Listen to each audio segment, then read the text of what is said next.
working to connect a region of over 600 million bridges between our lands.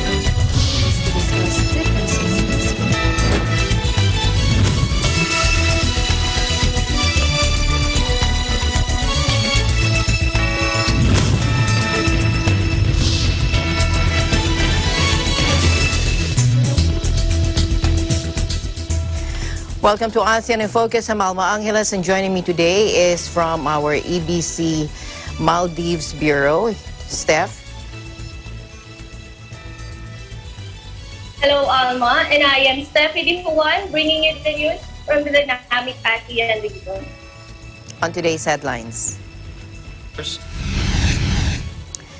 The United States tightened export controls on Myanmar, imposing its latest sanctions in response to the junta's deadly violence against democracy protesters. It is a testament. A total of 487,200 doses of AstraZeneca vaccine have finally arrived in the Philippines on March 4. Marking the first delivery of the life-saving shots against SARS-CoV-2 through COVAX facilities. The Philippine Institute of Volcanology and Seismology, or PHIVOLCS, reported that there's no tsunami threat in the Philippines following the earthquake in New Zealand, following a trio of large quakes measuring from 7.473 and 8.1, plus dozens of power aftershocks that struck near New Zealand's remote Kermadec Islands. And Indonesian authorities called an attempt to smuggle more than 600 birds and turtles kept in a plastic basket and iron pigeons from 3 trucks arriving in Surabaya's seaport of East Java. Among the smuggled wildlife were 6 white cockatoos and 19 blue street lories, both listed as protected species in the country and endemic to Indonesia.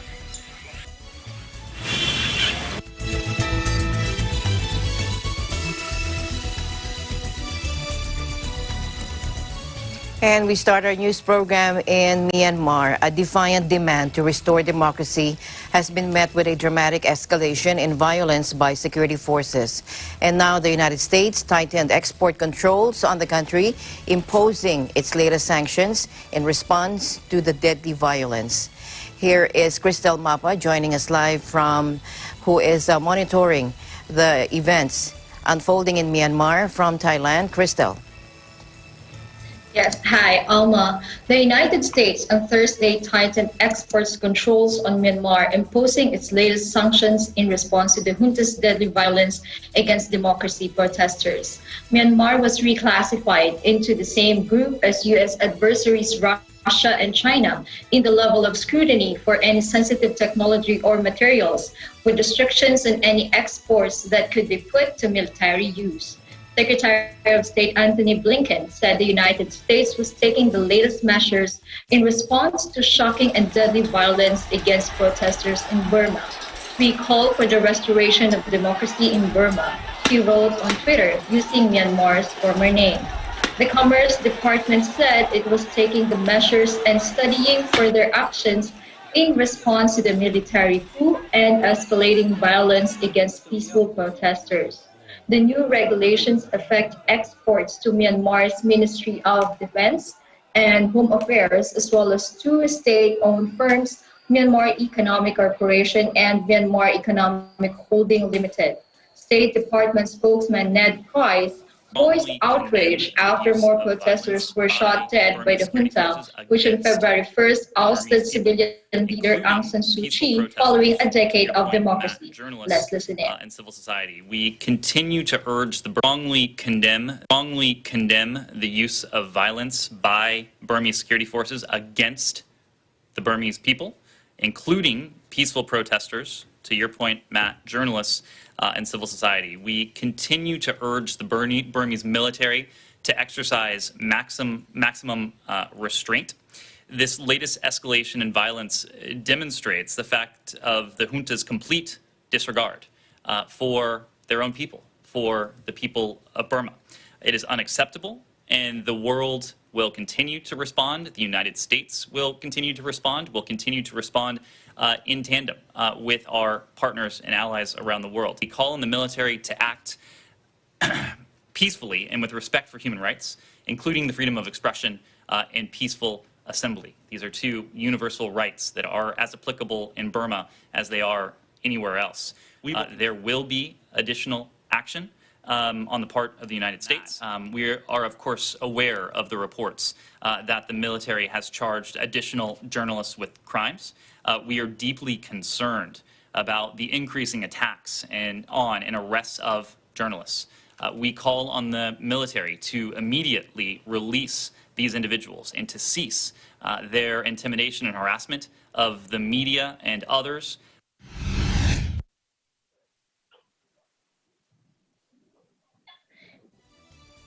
The UN says over 54 people were killed on Wednesday, including 4 children, according to one aid agency, and over 1,700 people have been detained. There's an increase in the level of force used by security forces. There are a number of live streams throughout the day, videos being posted on social media showing those who have been injured or killed. State-run media on Thursday blamed the riots on protesters and said security forces used only crowd control weapons to keep the injuries to a minimum. Demonstrators returned to the streets again in Yangon and Mandalay, the nation's 2 biggest cities, as well as other towns that have been hotspots for unrest. Police and soldiers opened fire with live rounds and with little warning. One activist called it a massacre. Back to you, Alma. All right. Thank you very much, Cristel, for monitoring the events there in Myanmar and looking forward to more updates coming out of there. Thank you very much, Cristel. You have a safe weekend. Likewise, Alma. Reporting live from Thailand, I am Cristel Mapa. We live in interesting times.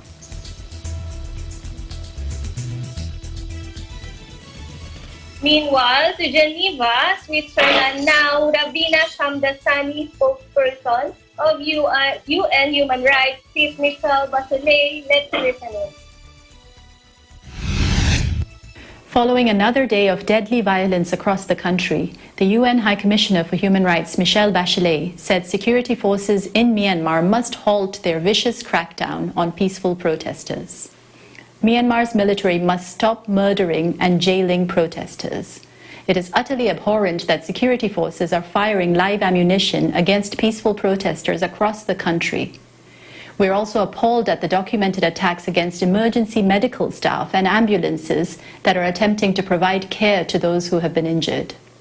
The UN Human Rights Office has corroborated information that at least 54 people have been killed by police and military officers since the 1st of February coup. The actual death toll, however, could be much higher, as these are the figures the office has been able to verify.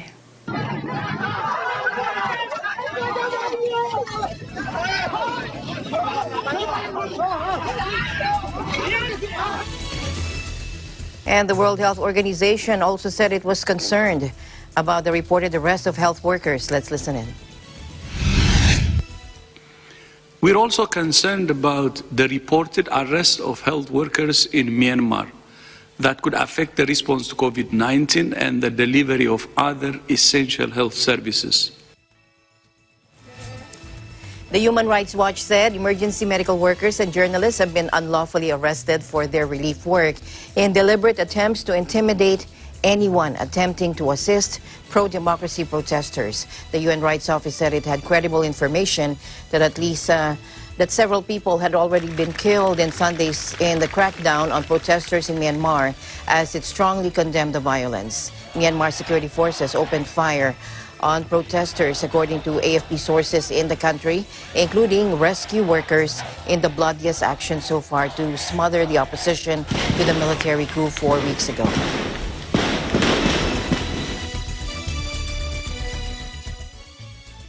British Prime Minister Boris Johnson said on Thursday he was horrified by the escalation of violence in Myanmar and called for an end to military repression in the country. We stand with the people of Myanmar in calling for an immediate end to military repression, to release of Aung San Suu Kyi and others, and the restoration of democracy, Johnson said on Twitter, referring to Myanmar's de facto leader who was detained in a February coup. Johnson also condemned the killing of dozens of pro-democracy protesters on Wednesday, in the deadliest day in Myanmar since the military takeover and the subsequent crackdown. Last week, Britain imposed sanctions on 6 members of Myanmar's military junta, including Commander-in-Chief General Min Aung Hlaing. The sanctions will prevent the sick from traveling to Britain, while British businesses and institutions are barred from dealing with them. The same curbs have already been imposed on 19 other military figures.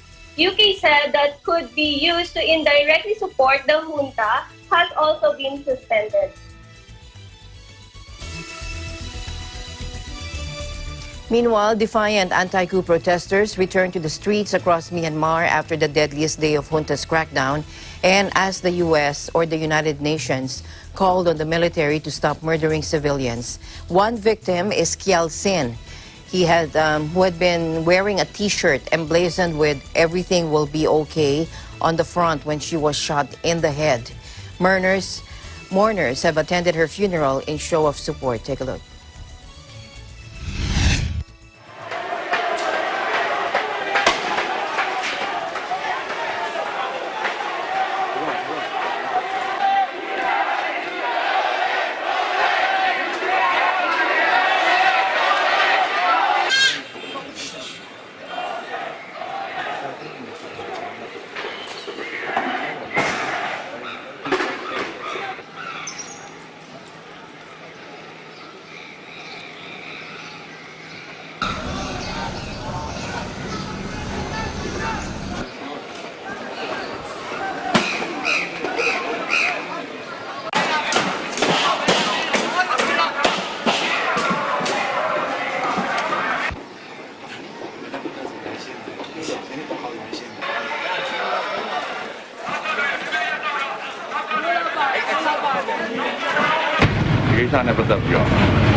On the other news, a total of 487,200 doses of AstraZeneca vaccine have finally arrived in the Philippines on March 4, marking the first delivery of the life-saving shots against SARS-CoV-2 through COVAX facility. The KLM commercial flight carrying the vials from Belgium that landed at the Ninoy International Airport, Terminal 3 at past 7 p.m.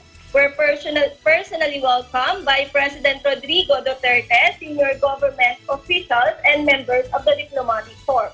World Health Organization representatives to the Philippines, Dr. Rabindra Abeya Singhe, said, "This first batch of supply is a testament to the strength of collaboration, cooperation, and compassion." It is a testament to the power of working together towards a common goal in the spirit of partnership, equity, and solidarity. Economic revival will still need to be carefully calibrated to prevent future surges of cases, to avoid unnecessary loss of lives, and to minimize the need to have lockdowns. Let's work together to protect all the people of the Philippines as we carefully revitalize the economy, because none of us is safe until all of us are safe. As I have said before, these vaccines should be treated as a global public good. The need for international solidarity and cooperation cannot be made clearer than this pandemic, because everyone is safe. No one is safe globally until everybody is safe. But your government will continue working to ensure the immediate distribution of the available vaccines to our communities. On this note, I would like to appeal to all our kababayans, please get vaccinated against COVID-19 and be the government partner in preventing further spread of the disease. Let us continue observing and practicing health and safety protocols while waiting for more COVID-19 vaccines to reach the Philippines. Meanwhile, he commended Vaccine Star Secretary Carlito Galvez, the Interagency Task Force for the Management of Emerging Infectious Diseases, and the DOH for their efforts throughout the government pandemic response. He also expressed the country's gratitude to all COVAX donor countries and reiterated his earlier position that these shots should be treated as a global public good. The vaccines were transported to Metropac in Marikina for storage, with distribution expected to start immediately after repackaging. In a statement, EU delegation in Manila said the bloc, as one of the contributors in the COVAX facility, has so far provided 130 billion pesos to help 92 low and middle income countries, including the Philippines. In Europe, is proud to contribute to the COVAX facility to help provide affordable and fair access to vaccines for Filipinos. Under COVAX, the Philippines will receive vaccines for 22 million Filipinos, said EU Ambassador to the Philippines, Luke Peru.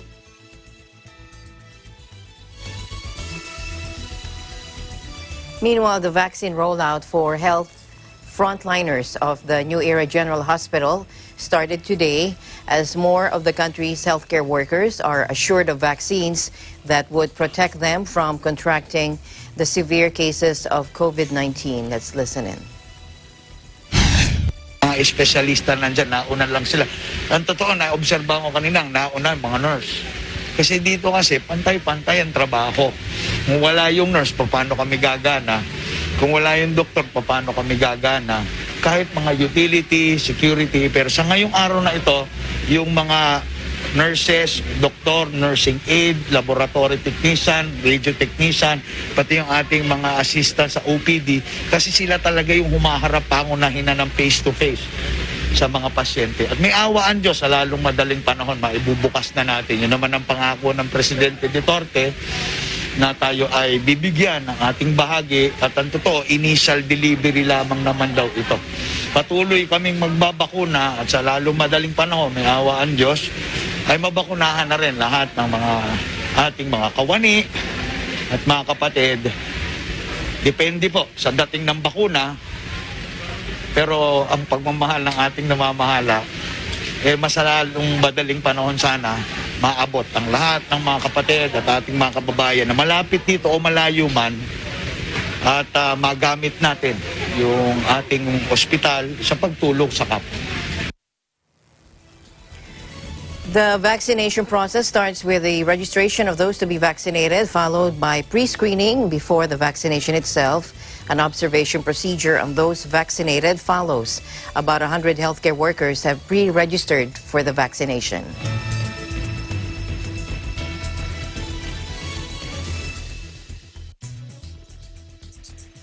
mobile application in Cambodia aims to boost and expedite its vaccination drive in Cambodia.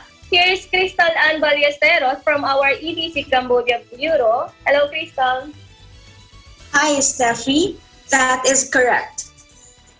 The Ministry of Health has introduced KamaiVac, a mobile app for COVID-19 vaccination registration and for the health authorities to give the registrants their appointment date and place of inoculation.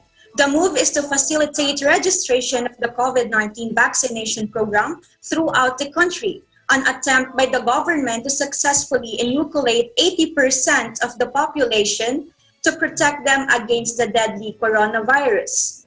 The user-friendly mobile app will allow people to register for the vaccine and subsequently wait for the health authorities to notify them of the date, time, and location where they will be vaccinated. Those registering should also provide correctly all the information sought, including their profession, for the authorities to analyze the urgency of them to be vaccinated. The app is available for download at cambodia-vaccine.gov.kh. The Health Ministry is also awaiting approval from the Google Play Store and the Apple Store to feature their app on these platforms. The first version of the app will be offered in Khmer, and it is unknown when or if an English version will become available. The app initially had encountered some teething issues yesterday, as attempts to download it in the afternoon were unsuccessful due to a server error. However, later in the day, another attempt to download the new app was successful. The announcement of the mobile app on Ministry's Facebook page initially drew some confusion among users on how to download and register, including whether it was open to foreigners too. Although it is not foreigner-friendly at the moment, one expat was able to register using her Cambodian driving license. There were also queries as to why some villages were not included in the list, besides some finding difficulty getting into the KamaiVac website. The app could be an ideal way to manage vaccinations in the country, considering as of July last year, the kingdom recorded 14.8 million mobile internet subscribers, representing almost 90% of the population. Back to you, Steffi. All right. Thank you so much, Crystal, for your update. You stay safe there and healthy. You too, Steffi. Reporting live here in Phnom Penh, Cambodia. I am Crystal Ann Ballesteros, and we always live in interesting times. Staying in Cambodia, strongman Premier Hun Sen received his first coronavirus vaccine dose as his country battles against its worst outbreak of local infections. Earlier this week, Cambodia received first batch of 324,000 doses of AstraZeneca's coronavirus vaccines, manufactured by the Serum Institute of India, provided to Phnom Penh by COVAX, a global scheme to procure and distribute inoculations for free for poorer countries. Cambodia is expected to receive an estimated 7 million doses from COVAX for 20% of the country's total population, with a total of 1.1 million doses expected to be delivered by the end of May. Cambodia began its coronavirus vaccination drive last month after receiving 600,000 doses of Chinese Sinopharm vaccines. China has promised to donate 1 million doses of its coronavirus vaccine to Cambodia, which will cover 500,000 people because 2 doses are required. The remaining 400,000 doses are expected to arrive in Phnom Penh in coming weeks. Now, the Premier, Hun Sen, 68 years old, is one of the world's longest-serving leaders, originally planned to receive the first shot of the Chinese vaccine. But he backed away from that idea after learning it's aimed at people aged between 18 to 59.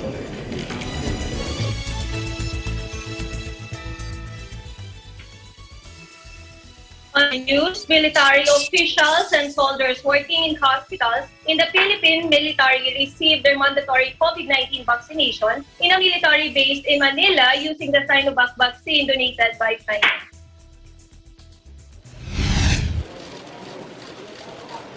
Well, this is for security and protection, definitely, because COVID remains to be a threat, very much in our midst. And there's no other way to fight the COVID except through the vaccination itself.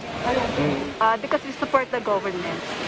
Saka na-test na kasi yan ng mga eksperto, so confident kami sa efficacy niya.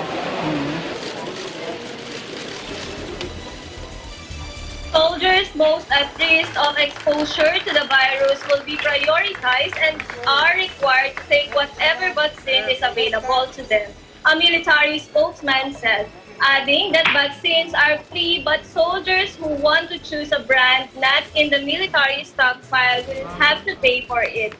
Those who refuse to be inoculated could be disciplined.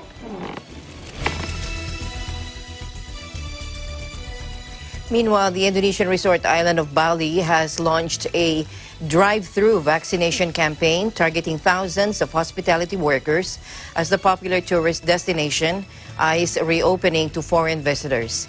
Billed as the first such campaign in Southeast Asia, Bali's drive-through vaccinations kicked off at the weekend. The program aims to inoculate around 5,000 workers in hospitality and ride-sharing services by the end of this month.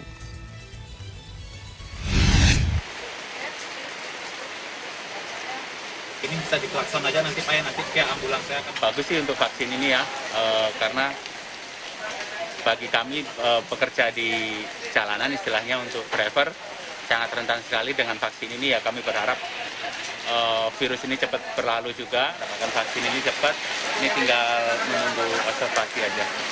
Setelah divaksin saya merasa lebih sehat dan percaya diri untuk melanjutkan kegiatan dan bekerja. Pemerintah lebih serius untuk meningkatkan kesehatan masyarakat ya, terutama kita di pelaku pariwisata sangat membutuhkan vaksin tersebut.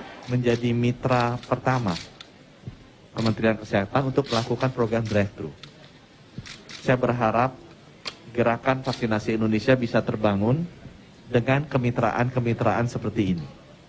Makin banyak mitra yang berpartisipasi, makin banyak komponen bangsa yang berpartisipasi, makin besar kemungkinannya kita bisa mencapai herd immunity untuk.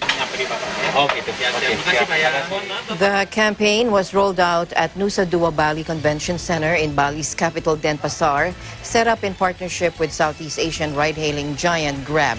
In August, Bali closed the door to foreign tourists over coronavirus concerns, battering its key tourism sector.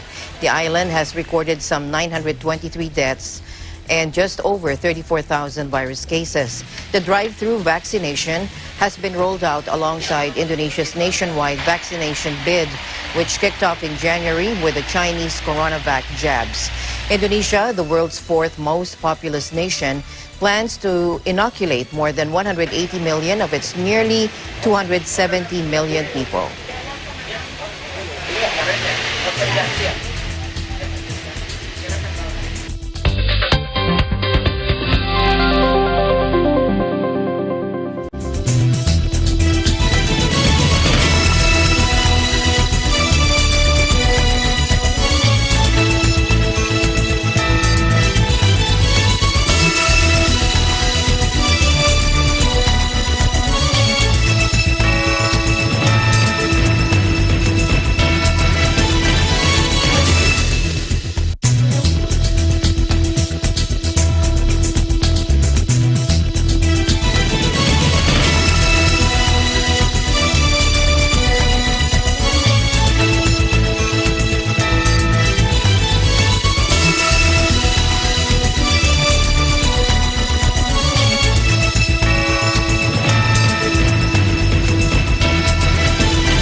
The Filipino is a resilient race. We have weathered unimaginable calamities. But as a nation, we always rise and face new challenges, including the COVID-19 crisis. This week, we will talk about ways to minimize the risks posed to our lives and livelihood during disasters. We need to understand hazards and risks whether it be personally, our businesses, our community, our way of living, and even including our mindset. It helps us to go on the second leg, which is to act. Ms. Maria Teresa Nina Abogado, Senior Manager for Programs and Partnerships of Oxfam Philippines, will share disaster preparedness and where to get access to financial resources and the ability to predict the onset of major and disruptive events in this week's episode of Open for Business.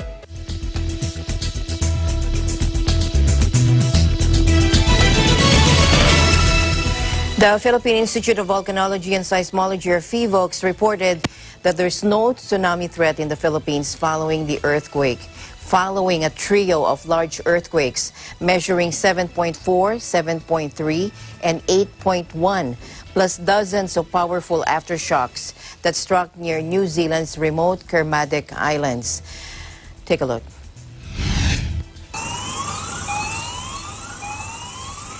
Tsunami sirens rang out in the coastal communities across the South Pacific on Friday as a cluster of powerful earthquakes triggered warnings for tens of thousands of residents to rush to higher ground. No damage or injuries were reported from the quakes, but authorities warned waves of up to 3 meters or 11 feet were possible in New Caledonia and Vanuatu, where residents in the capital Port Vila received SMS messages ordering them to move to higher grounds. Witnesses in the city said a small initial surge was visible but did not appear to cause any damage. In Nomea, capital of the French territory of New Caledonia, warning sirens sounded. Emergency Services spokesman Alexandre Rossignol took to local radio and warned people to, quote, leave beach areas and stop all water activities and should not pick their children up at schools to avoid creating traffic jams. Several other regions were warned of lesser but still potentially dangerous surges, including New Zealand, where an evacuation order for a swathe of coastal communities was cancelled after a few hours. So something's coming. Just don't know what. Two Vietnam Airlines flights brought home more than 300 Vietnamese citizens from Myanmar on Tuesday.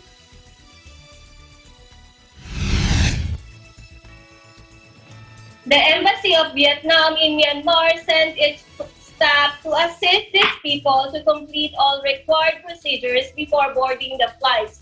The passengers on board these flights include children aged under 18, the elderly, and others in disadvantaged circumstances. After landed at the Da Nang International Airport, all the passengers received medical checks and were quarantined in accordance with the current regulations on COVID-19 responses. Speaking at the informal ASEAN ministerial meeting held digitally on March 2, Deputy Prime Minister Foreign Minister Pham Binh Minh called on parties in Myanmar to exercise full restraint and avoid all acts of violence to ensure safety for citizens and organize peace dialogue in order to soon stabilize the situation. Back to the powerful earthquake in New Zealand. Thankfully, there were no injuries or any property damage in American Samoa after the massive earthquake near New Zealand resulted in a tsunami warning for the U.S. territory. Two of our Eagle News correspondents, Arian Torres and Felchi Ogayon, saw firsthand all the commotion earlier today and helped Alfred Asenas from our EBC Hawaii Bureau with this report.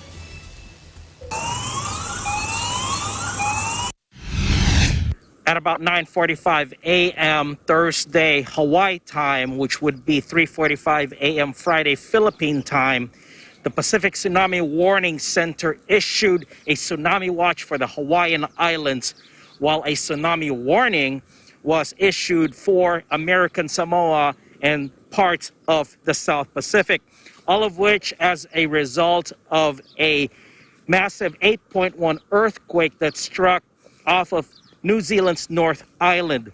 And just for a clear definition of the terms, under a tsunami watch, officials and scientists continue to evaluate the potential threat given the possibility. And under a tsunami warning, the forecast is more definitive, better projected, which would prompt authorities to issue evacuation along the coastal areas. And that was the case for American Samoa, who estimated that the waves would have reached their coastline at about 10:19 a.m. local, which would have been 5:19 a.m. Philippine time. Now, our very own Arian Torres was at the capital city of Pango, which is also a low-lying area sitting right next to the harbor, making this a hazard for flooding. She was able to share with Eagle News her first-hand encounters with the evacuation of mostly children, which took place earlier. Sila boat, saka sila mag-traffic. Kuya, saglit lang. Natagpuan ko na yung mga anak ko. Bumaba ako ng kotse. Susundan ko kasi sila. Kuya, hindi na ako makapagkuha. Nasa roadside na ako. Nagta-traffic at saka nag-aasikaso ng mga bata.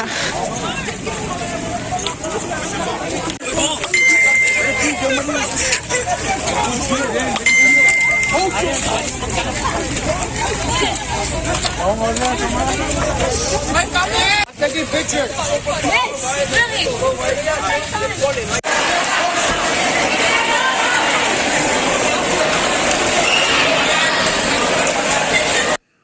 Now, thankfully, the tsunami that was forecasted for American Samoa did not take place. And keeping in mind that today was still a school day down in the South Pacific Territory. And because they are still free of COVID-19, most, if not all, the children there had in-person schooling. So Arian and others volunteered to help out, relocate hundreds of school children to designated evacuation shelters. They were, according to her, they received free food and drink as they awaited further instructions. Now, at around 11 a.m. American Samoa time or 6 a.m. Philippine time, the warning issued to American Samoa was downgraded into an advisory. And at about 12:30 noontime here in Hawaii, the tsunami watch was canceled altogether. So bottom line, this is another series of close calls as a result of earthquakes that happen around this part of the world called the Pacific Ring of Fire.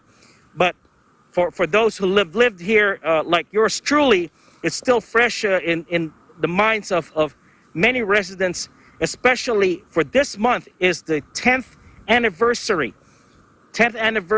of the massive 9.1 megaquake that struck eastern Japan and that triggered a tsunami clear across the Pacific, affecting us here in the islands, causing some significant property damage.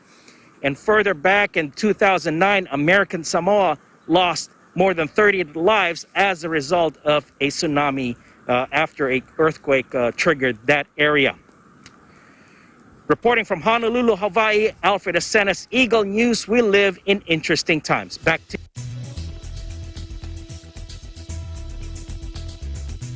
Meanwhile, Professor Emeritus and Chair of Geology of the University of Melbourne, Mike Sandiford, tells AFP that the large earthquake detected is relatively uncommon in its scale and will likely bring waves of some scale to New Zealand's coast in the coming hours, with some possibly detectable in Australia. The size of the quake will trigger smaller quakes for months after the initial incident, but the remoteness of the epicenter seems to have given alert systems appropriate time to respond and are working well, Sandiford said. A magnitude 8 is very uncommon, and it's also shallow. A magnitude 8 produces a rupture plane inside the Earth, extending a couple of 100 kilometres laterally and up to almost 100 kilometres in the down dip directions. So this one, at a shallow depth of a rupture, 19 kilometres, almost certainly breached the surface and caused beneath the sea, and caused displacement probably of quite a few metres. Absolutely, a big earthquake like this will produce literally thousands of subsequent smaller earthquakes over tailing off over months. 1,200 kilometres north of New Zealand, and the rupture, while not directed directly towards New Zealand, will produce a tsunami in New Zealand of some scale a couple of hours later. The waves travelling, up to 800 kilometres an hour. Probably even a small one detectable on the Queensland coast at 3 or 4 hours. The Australian plate, we expect these earthquakes to occur. The warning system seems to be working well in that, from what I've heard, the information is getting out in time to people to make due preparation for it.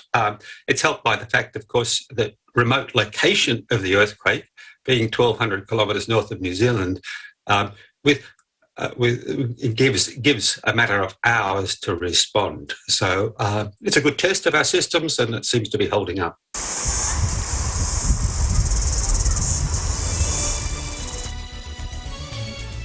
Back to the pandemic situation, President Duterte announced that China would donate an additional 400,000 doses of Sinovac-made CoronaVac vaccines to the Philippines. China earlier donated an initial 600,000 doses of CoronaVac, which arrived in the country on Sunday. Duterte did not give further details about the additional 400,000 CoronaVac vaccine doses to be donated by Beijing. On Monday, vaccine czar Carlito Galvez Jr. said 1 million more doses of COVID-19 vaccines developed by Sinovac will arrive this March under a 700 million peso purchase deal. This is expected to boost the country's current vaccine supply. Sinovac's CoronaVac is the third COVID-19 vaccine brand after Pfizer, BioNTech, and AstraZeneca, approved by the Food and Drug Administration for emergency use.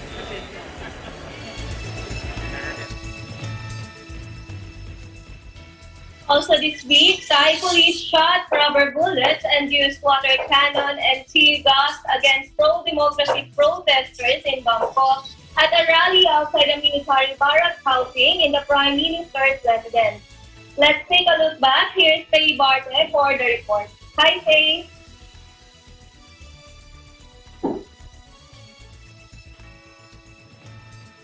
Tear gas against pro-democracy protesters in Bangkok Sunday at a rally outside the military barracks housing the Prime Minister's residence. A youth-led protest movement calling for the resignation of Prayut Chan-o-cha's government had lost steam in recent months following a second wave of coronavirus infections in Thailand. But the recent detention of 4 prominent protest leaders on royal defamation charges has given a shot in the arm. The 4 are among 58 protesters facing lèse-majesté charges and the prospect of up to 15 years in jail per charge if convicted of insulting the monarchy. An estimated 2,000 demonstrators marched from the major Bangkok intersection Victory Monument on Sunday to a nearby military barracks where Prayut lives. Among the protesters were scores of migrant workers from neighboring Myanmar rallying against the coup that ousted civilian leader Aung San Suu Kyi on February 1. Despite protest organizers sending a social media message at around 8:30 p.m. local time, urging demonstrators to go home, scores stuck around, many on motorbikes playing a cat and mouse game with advancing police. A nurse at Recha VT Hospital told AFP the officer died but would not elaborate on the circumstances. At least 2 protesters were arrested. According to the live Facebook feed, however, police have not confirmed the total number. Thai lawyers for human rights said 19 were arrested, including a 16-year-old. Thailand's pro-democracy movement kicked off last July, and its peak attracted tens of thousands of mostly young people. Among the movement's demands are a rewrite of the army-drafted constitution and reforms of the monarchy. A taboo-smashing demand in a country where the ultra-wealthy royal family has long been untouchable. This is Faye Barter reporting live from Bangkok, Thailand Bureau, and we live in interesting times. In other news, a Singaporean woman has admitted to starving, assaulting, and ultimately killing her domestic worker from Myanmar in what prosecutors called one of the worst cases of maid abuse in the city-state. The affluent financial hub is home to about 250,000 domestic workers who mostly come from poorer Asian countries, and stories of mistreatment are common. But the abuse meted out against Piang Ngaidon was particularly awful, with the helpers stamped on, strangled, choked, battered with brooms, and burnt with an iron. Gayatri Muragayan, 40, pleaded guilty on Tuesday to 28 charges, including culpable homicide against the 24-year-old maid. She will be sentenced at a later date and could be jailed for life. The maid was employed by Gayatri and her husband, a police officer, in 2015 to help take care of their 4-year-old daughter and 1-year-old son. But she physically assaulted the victim almost daily, often several times a day, with her 61-year-old mother sometimes joining in, according to court documents seen by AFP.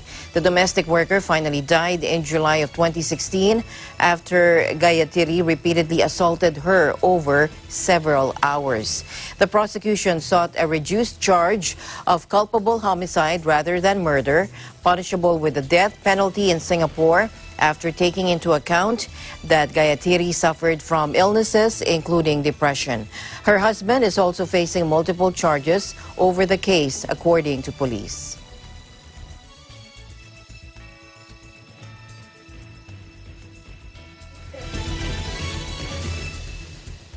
ASEAN in Focus will be right back.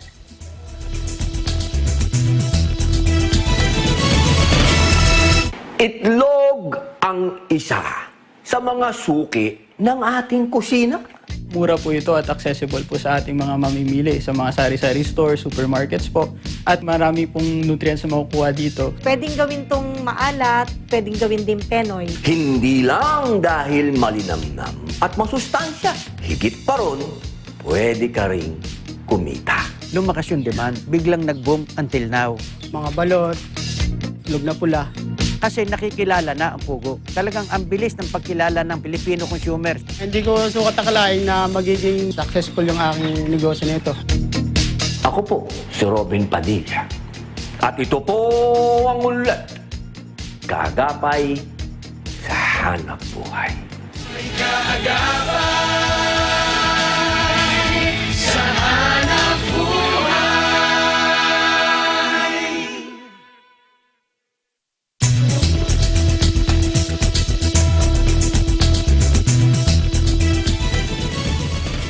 Welcome back to ASEAN in Focus.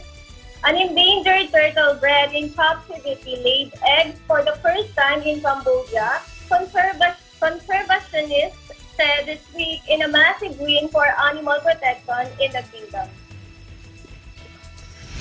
Monitor lizards around here?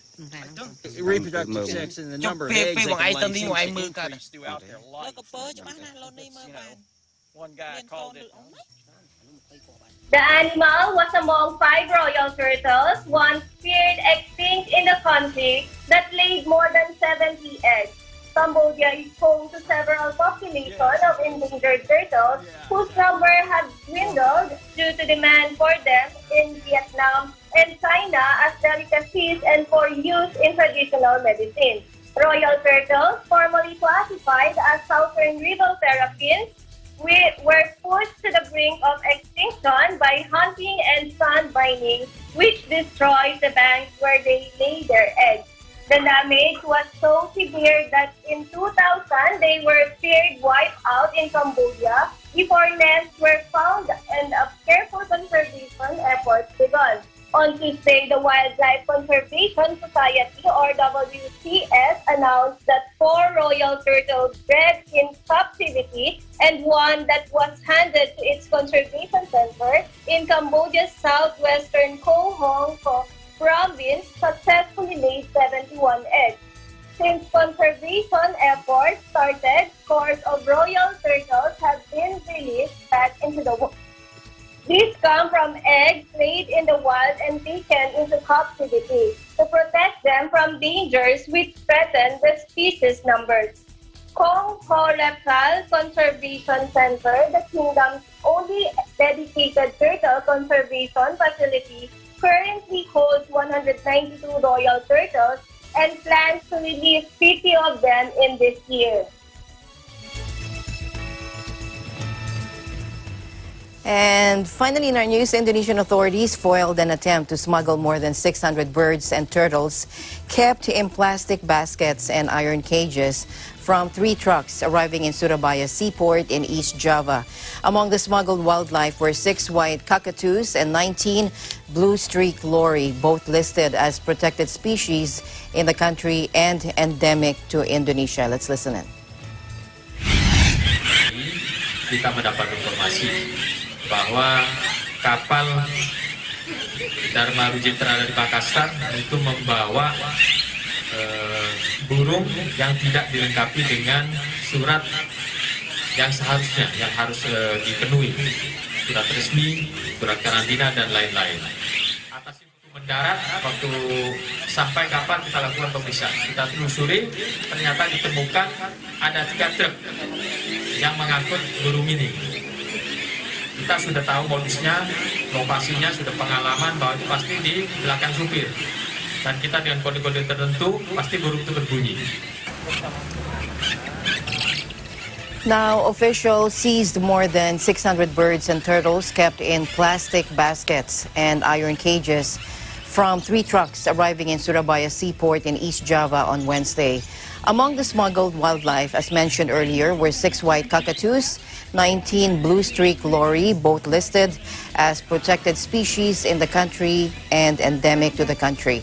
The International Union for Conservation of Nature listed white cockatoo as an endangered species, while blue streak lori is listed as near threatened. Poachers also attempted to smuggle hundreds of turtles, gross-beard starlings, and white-faced cuckoo doves. 5 men have been detained and are being questioned for their alleged involvement in the smuggling, and they could face up to 2 years in prison and $140,000 in fine, $140,000 in fine if found guilty. The poachers allegedly used 3 trucks to smuggle the animals from Makassar in South Sulawesi to Surabaya, and they hid the baskets and cages filled with birds and turtles underneath the driver's seat and on the roof. Now, according to wildlife trade watchdog Traffic, Indonesia is home to more than 130 threatened bird species, second only to Brazil. However, many of the exotic birds are threatened by illegal trades in the country that sees the animals as pet and status symbols. In 2017, Indonesian authorities found some 125 exotic birds stuffed inside drain pipes during a wildlife smuggling trade.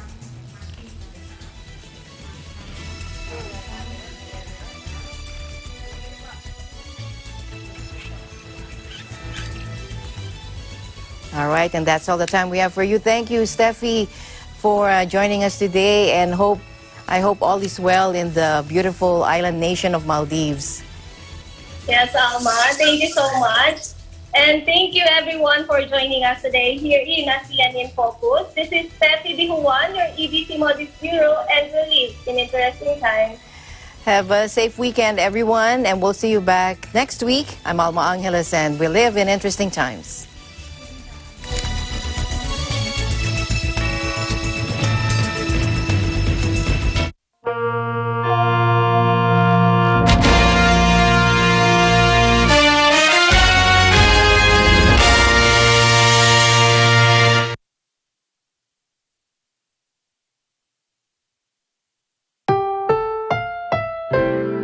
Ang susunod na programa ay rated PG.